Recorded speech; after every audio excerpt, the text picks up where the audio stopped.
জুলাই সনদ বাস্তবায়নে সাংবিধানিক আদেশ তৈরি করে জাতীয় নির্বাচনের সময় গণভোট করার প্রস্তাব দিয়েছে ঐক্যমত কমিশন। আর প্রস্তাব পর্যালোচনা করে সিদ্ধান্ত দেওয়ার কথা জানিয়েছে রাজনৈতিক দলগুলো।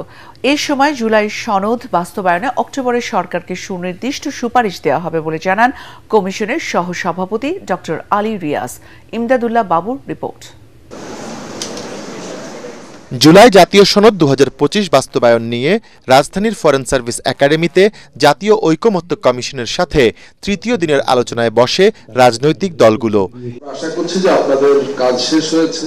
এ সময় কমিশন সনদের আইনি ভিত্তি দিতে বিশেষজ্ঞ প্যানেলের পরামর্শ অনুযায়ী রাষ্ট্রপতির মাধ্যমে সাংবিধানিক আদেশ তৈরি করে জাতীয় নির্বাচনের দিনই গণভোটের প্রস্তাব দেয়।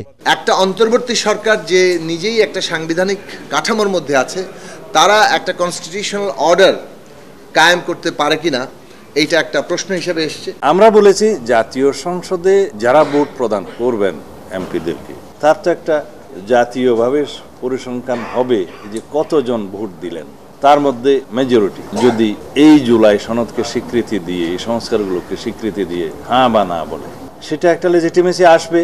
সেটাও বিবেচনা করা যায় যদি সবাই সম্মত হয়। সব মশার বিরুদ্ধে সুরক্ষা দিতে এলো বসুন্ধরা এক্সট্রিম অ্যারোসল, মশার বিরুদ্ধে এক্সট্রিম সুরক্ষা। নতুন একটা প্রস্তাব, এগুলো আলাপ আলোচনা করে আমি আশা করি আমরা আগামী হয়তো ১০-১২ দিনের মধ্যে আমরা একটা বোঝাপড়ার জায়গায় আমরা আসতে পারবো। কমিশনের এই প্রস্তাবের সাথে একমত প্রকাশ করে জাতীয় নির্বাচনের আগেই গণভোট আয়োজনের পরামর্শ দেয় কিছু দল। আমাদের বক্তব্য হলো যে কনস্টিটিউশনাল অর্ডারের মাধ্যমেই এটা বাস্তবায়ন করতে হবে, প্রয়োজনে এরপরে গণভোটে আমরা যেতে পারি। ওনারা বলেছেন ইলেকশনের দিন একই সাথে গণভোট করার জন্য। আমাদের প্রস্তাবটা ছিল আগেই একটা গণভোট করার জন্য। এই যে নতুন যে একটা জিনিস নিয়ে এসছে, এটার ব্যাপারে কিন্তু সবাই কনভিন্স না। এটার ব্যাপারে আমাদেরকে আরো আলোচনা করতে হবে। ফলে আমাদের পজিশন হচ্ছে গণপরিষদ কাম পার্লামেন্টের যে কথাটা আমরা বলেছি, এটাই আমরা আবার পুনর্ব্যক্ত করেছি। সরকার যদি তার বল আমাদের পায়ে দিয়ে দেয়, আমরা বিভিন্ন দিকে আমরা লাথি দিতে থাকবো, শেষমেশ কিন্তু গোল হবে না। সুতরাং এই মুহূর্তে গোল দেওয়ার দায়িত্ব সরকারকে সিদ্ধান্ত নিতে হবে। সংলাপে আগামী রোববারের আগেই সনদ বাস্তবায়নে রাজনৈতিক দলগুলোকে ঐক্যমতে পৌঁছানোর আহ্বান জানান কমিশনের সহসভাপতি ডক্টর আলী রিয়াজ। এটা সমর্থন করেছেন, অনেকেই ভিন্ন মত প্রকাশ করেছেন। আমরা যে সুপারিশগুলো পাঠাবো সরকারের কাছে, তার মধ্যে এটি একটি সুপারিশ হতে পারে এবং আমরা আশা করছি অক্টোবরের শুরুর দিকেই কিছু সুনির্দিষ্ট সুপারিশ তৈরি করে সরকারকে দিতে পারব। বুধবারের আলোচনায় অংশ নেয় ৩০টি রাজনৈতিক দল। সবাইকে ধন্যবাদ। ইমদাদুল্লাহ বাবু, এটিএন বাংলা, ঢাকা। নির্বাচনের মধ্য দিয়ে বাংলাদেশে দ্রুত গণতান্ত্রিক প্রক্রিয়ায় ফিরবে বলে আশা প্রকাশ করেছে ইউরোপীয় ইউনিয়ন। সফররত ইইউ প্রতিনিধি দলের সাথে বৈঠক শেষে বিএনপি নীতি নির্ধারকরা বলছেন, এক্ষেত্রে সব ধরনের সহযোগিতার কথা জানিয়েছে ইউরোপীয় ইউনিয়ন। সংখ্যানুপাতিক পদ্ধতিতে নির্বাচন চাইলে জামাত ইসলামীকে জনগণের ম্যান্ডেট নিয়ে আসতে হবে দাবি করে বিএনপি নেতারা বলেন, আন্দোলনের নামেই জাতীয় নির্বাচনকে বাধাগ্রস্ত করা ঠিক হবে না। রিপোর্ট কামরুজ্জামান রাজীবের। বাংলাদেশ সফররত ইউরোপীয় ইউনিয়নের প্রতিনিধি দলের সাথে বৈঠক করতে গুলশানে ইউরোপীয় ইউনিয়নের কার্যালয়ে আসে বিএনপির ৫ সদস্যের প্রতিনিধি দল। প্রায় ১ ঘন্টারও বেশি সময় বৈঠকের পর বাইরে এসে সাংবাদিকদের সাথে কথা বলেন বিএনপির স্থায়ী কমিটির ২ সদস্য। এ সময় আমির খসরু মাহমুদ চৌধুরী জানান, ইইউ চায় ফেব্রুয়ারিতে নির্বাচনের মধ্য দিয়ে বাংলাদেশ দ্রুত গণতান্ত্রিক প্রক্রিয়ায় ফিরে আসুক। আসন্ন জাতীয় নির্বাচনের জন্য পিআর কোনো প্রাসঙ্গিক বিষয় নয় বলে মন্তব্য করেন তিনি। পিআর যদি কেউ চায়ও, সেটা তো আগামীতে জনগণের ম্যান্ডেট নিয়ে সংসদে এসে পাশ করতে হবে। বাংলাদেশের যত তাড়াতাড়ি সম্ভব একটা নির্বাচনের মাধ্যমে দেশে গণতন্ত্র ফিরে আসা দরকার। এটা তারা চায়, সবাই চাচ্ছে বাংলাদেশে যত তাড়াতাড়ি একটি গণতান্ত্রিক অর্ডার ফিরে আসুক, এবং এর জন্য ওরাও কাজ করতে চায়।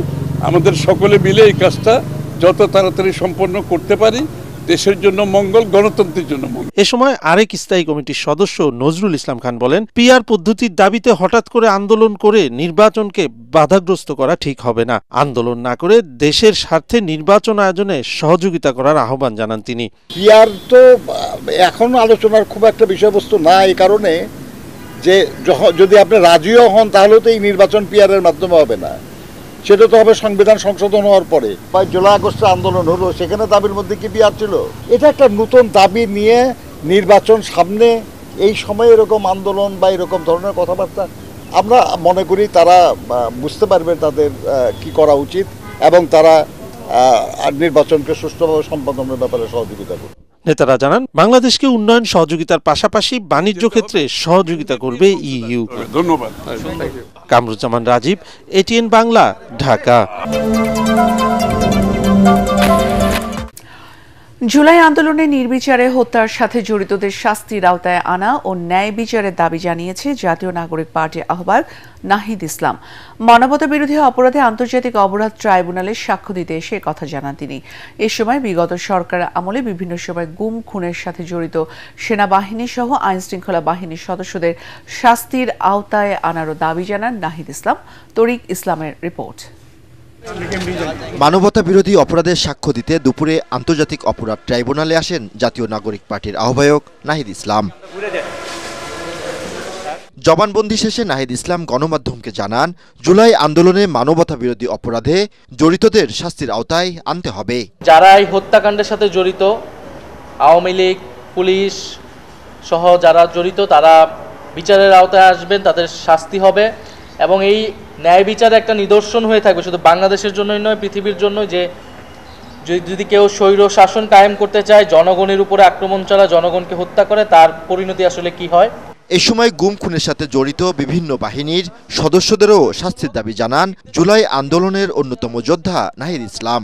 অভিযোগ তোলেন মামলার ধীরগতি নিয়েও।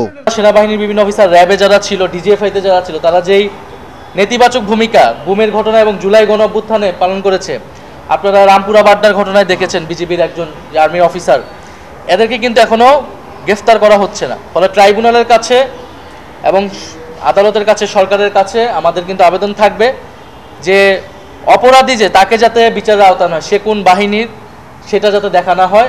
এর আগে আমার দেশ পত্রিকার সম্পাদক মাহমুদুর রহমানকে জেরা করেন আসামি পক্ষের আইনজীবী। বাংলাদেশের রাজনীতিতে ভারতের যে ইনফ্লুয়েন্স, ভারতের যে হস্তক্ষেপ, সেই ব্যাপারে তিনি কথা বলেছেন তার জেরার জবাবে।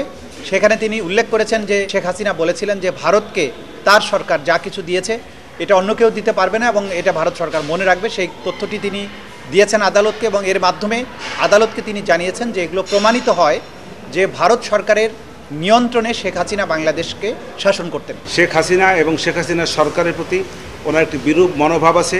ওনার বিরুদ্ধে তৎকালীন সময়ে মামলা হয়েছে, উনি হাজত খেটেছেন।